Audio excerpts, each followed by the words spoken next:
if people know anything about the Syrian civil war, they know that the mainstream media told them for years that Assad is a butcher and that the U.S. needs to go help, overthrow him. And, also, of course, the ISIS element.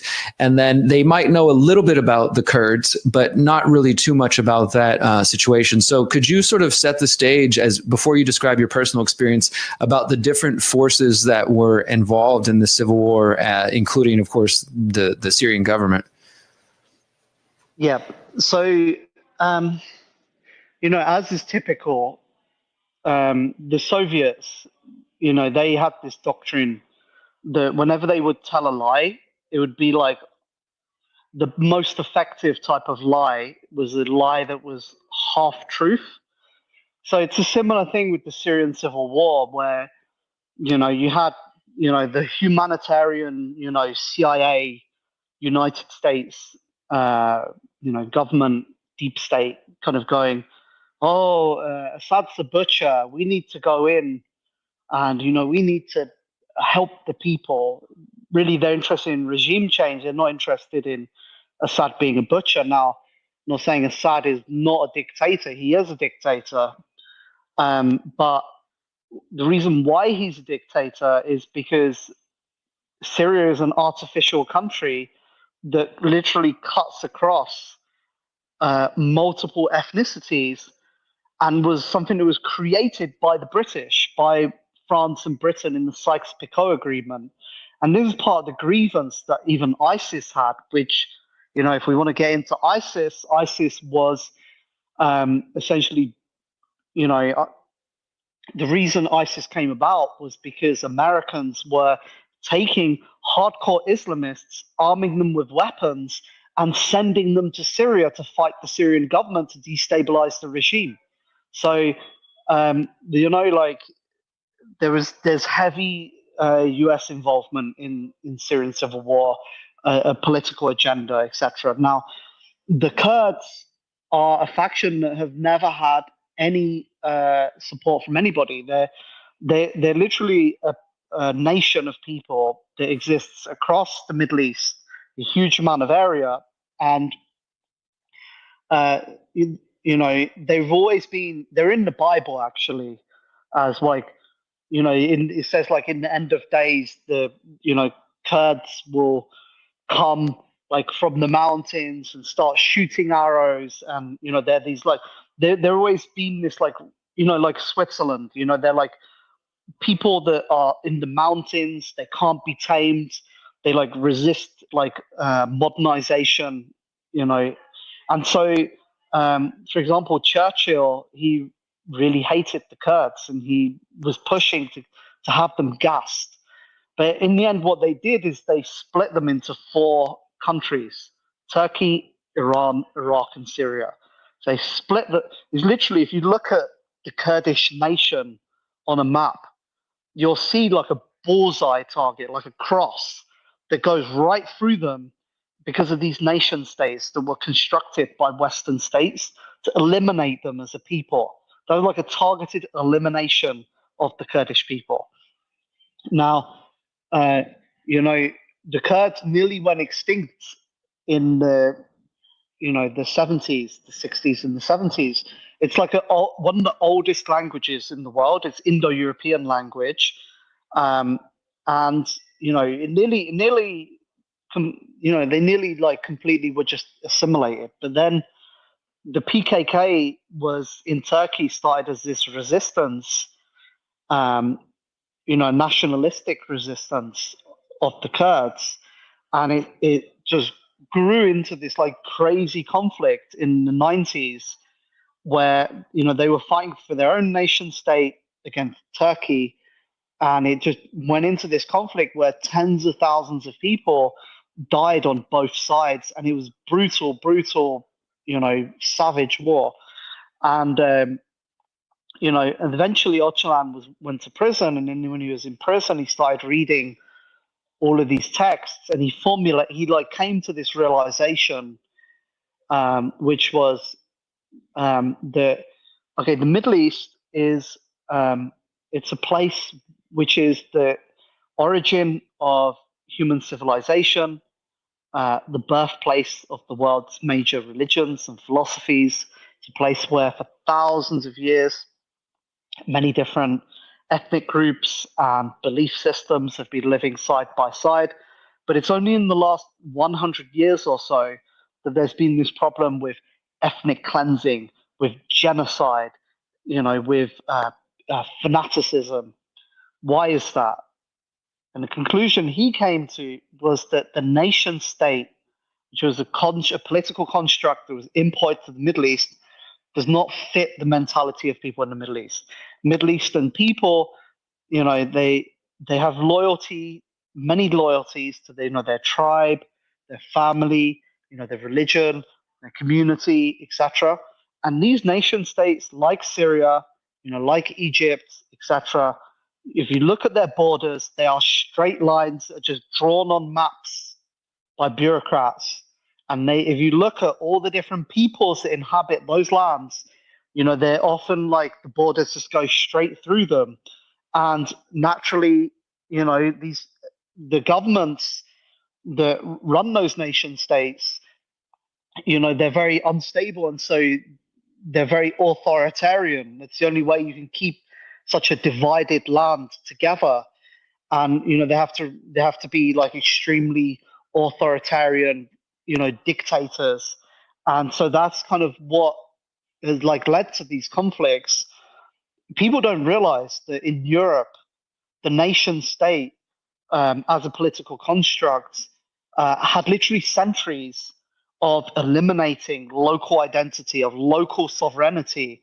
Like in France, 40% of France 100 years ago used to speak a language called Occitan. That was systematically eliminated to have a unified French identity.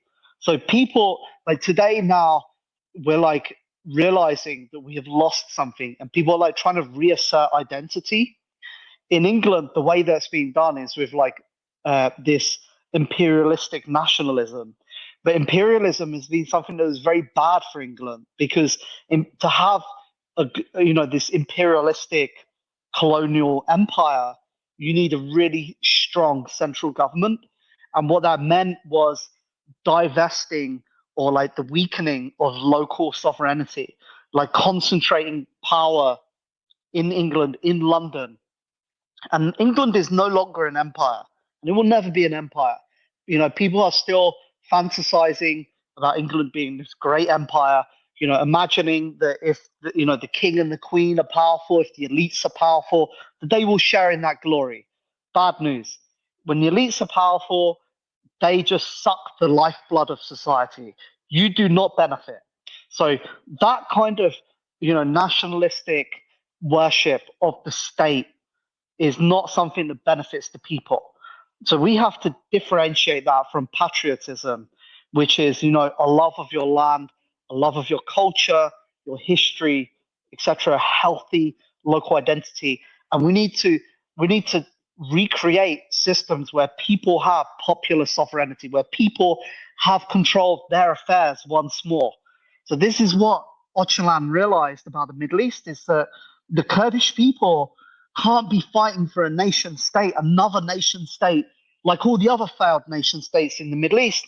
Instead, what the Kurds need to do is they need to join up with all the surrounding peoples and start a new project for a new type of civilization. It's what he calls a democratic civilization, where we create a new system, like a local system where power flows bottom up, not top down.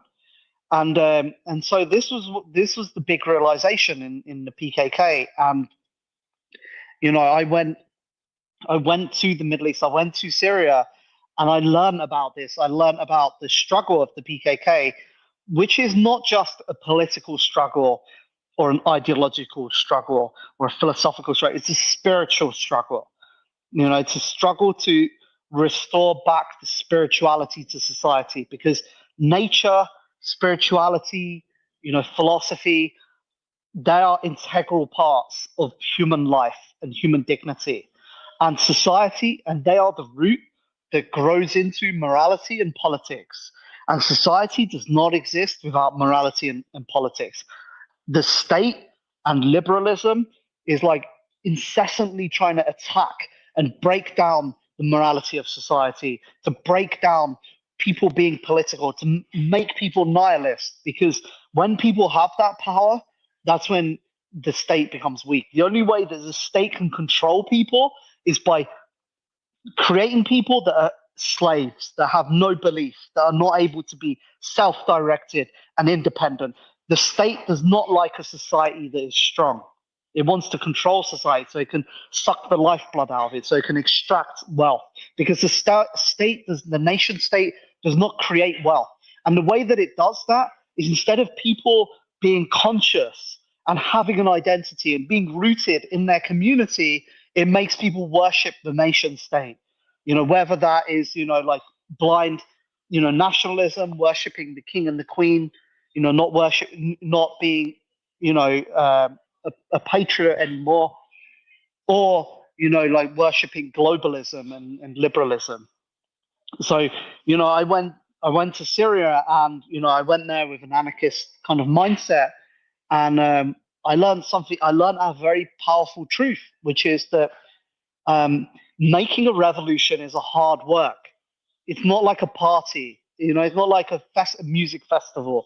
People are like, oh yeah, Burning Man. That's fake. That's not real, political revolution. The way that we change things is we work together. We put our minds together. We think about things. We work hard. We build something. It's constructive, and we change things. And we, as you said, exit from the system. When the Syrian government collapsed, it wasn't that, people randomly took up guns and said, like, oh yeah, let's make a revolution. Woo. No, it was like, there was a force of 20,000 militant revolutionaries who had been in the mountains in Turkey, studying philosophy, fighting the Turkish army for decades. Some of the most smartest people I ever met, the most charismatic people. First time I actually, experienced what auras are, like seeing people that just exude an energy that you're like, wow, these people are really special, like really powerful energy. Like people that are extremely calm and peaceful, yet at the same time, when you look in their eyes, you'll see that that person has fire. They're fierce, and they're very smart. They're very spiritually aware. They quote like Nietzsche, and they're quoting philosophers and talking about history. And I was like, wow, I really have to, I really have a lot of work to do. I really have to, and that was why I got into philosophy, and I started studying and reading and educating. The Syrian government imploded. They came into those communities and they said, look, ISIS is coming to attack you. ISIS is going to come here. They're going to rape your family. They're going to take control. It's going to be savage. Here's a gun. And not just here's a gun, but here's how you use it.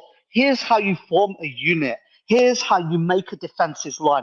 This is how you do military tactics, etc. War is not just about shooting guns and running around like crazy. It's about being part of a team, about having a strategy, about being able to mobilize, about being able to defend your land. And they were able to equip people with the knowledge, and organize people to be able to defend themselves and to hold their own land against ISIS. And that was the first time that ISIS was defeated in Syria. And not only is war about being on the front line and shooting guns, war is also about having a functioning society. They say war is 90% logistics. Well, you can't have logistics unless you have a society. And there's all the stuff in society like education, law, economy, etc. All of those different branches. Like, what's your society gonna look like in terms of those areas? And this is the problem with anarchists. Anarchists never had a clear conception of the society they're trying to build. It's all really vague. So that was when I saw that, okay, they experienced a new government a new system of governance being created from scratch. The energy there, people mobilizing, building something. And I realized, okay, if you want to make a revolution, it takes a huge amount of people working together in a systematic, unified way. And you need to have a vision. You need to have a clear idea of what you're creating to go and make that. Not only do you need to have the mind of a creator, the what do you call it, the CEO, tech CEO going, oh yeah, do that, like the boss. No, like a revolution is not just people doing things, it's ideas that people take in.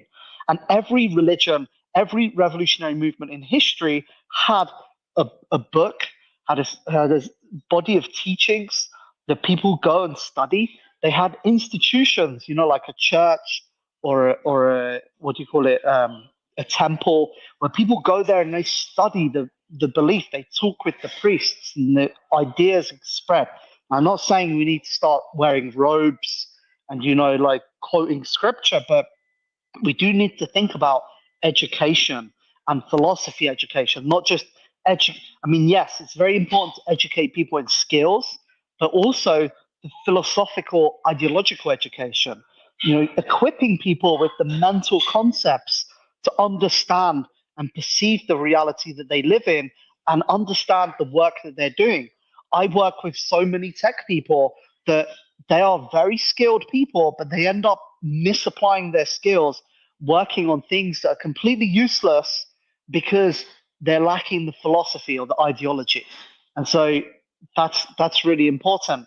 And it's like, organizations have a life cycle. Like imagine, like you and your friends get excited and you band together and you go, guys, let's move, let's mobilize, and you start mobilizing to change things. And you start to grow, and as you're growing, you're like, okay, now we need to take on more people, we need to take on staff. So you take on workers and you start like assigning them work. And maybe there's a young guy and you're like, oh, he's got potential, let's bring him up. And you short circuit him up, but slowly your organization starts to grow, and at some point you start taking on more bureaucracy, and the organization starts to get bloated, and then the bureaucracy starts to people, like, they start out at the bottom and they work there for 5 years, 10 years, and they start to go up and they become a manager, and soon you've got this organization that's bloated. And then the people at the bottom start to exit. The people at the top, they've always got options, they bounce to the next new thing. And what are you left? You're left with like an organization that's on its way out, and it dies. And that's like the life cycle of organizations. So when we create this organism, this organization, we need to ask ourselves, okay, what is the life? Are we creating something that's long term, will have a long life cycle? Are we going to create something that's just going to grow, and then die? Are we mobilizing, and we start to get a bit bigger? Okay, but now what do we do as we get bigger? Like, how do we scale? How do we become something that's not just 10 people, 100 people? How do we become something that's like 1 million people, 3 million people, much more? That's when it starts to become important to think about structure. Like, what is the structure? And the thing is, the biggest myth of liberalism that we've been taught is that people are born and they just exist, and that they have their own desires, and everybody's an individual and everybody should just chase their desires, and that's it. And we just build these organizations to mediate conflict between people. People change. People change through participating in public life, participating in movements, being a part of a unified bigger whole. And it's really important to think about what is it that people are taking away by participating in something? And how are we shaping people to be able to participate in things? How are we giving people a character or a personality that enables them to be individuated, to become the best version of themselves? And that's it. If we want to fight globalism and we want to create the new parallel system, the new parallel society, we're going to have to become tough, and we're going to have to become fighters. We're going to have to lift people up, and we're going to have to create, become the best versions of ourselves. And that's something that is really missing from a lot of conversations.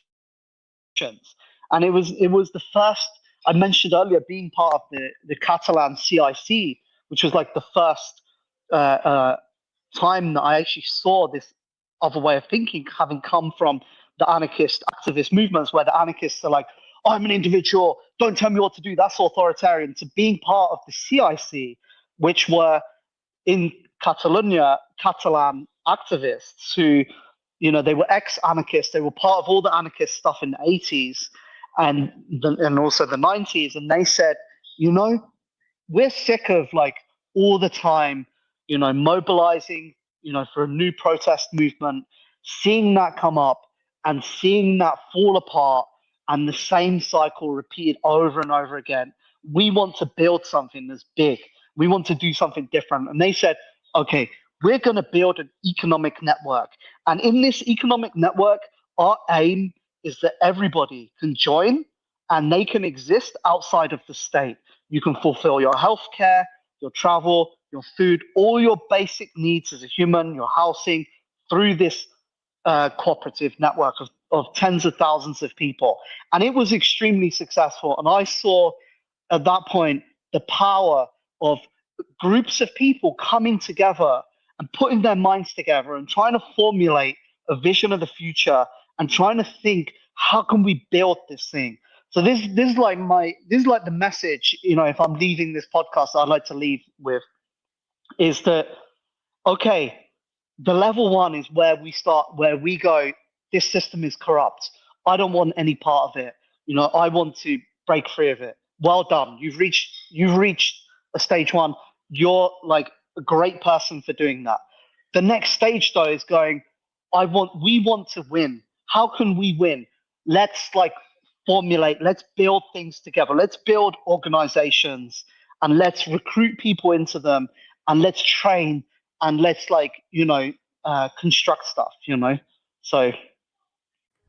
Since 2012, the Conscious Resistance Network has been an independent media organization focused on empowering individuals through education, philosophy, health, and community organizing.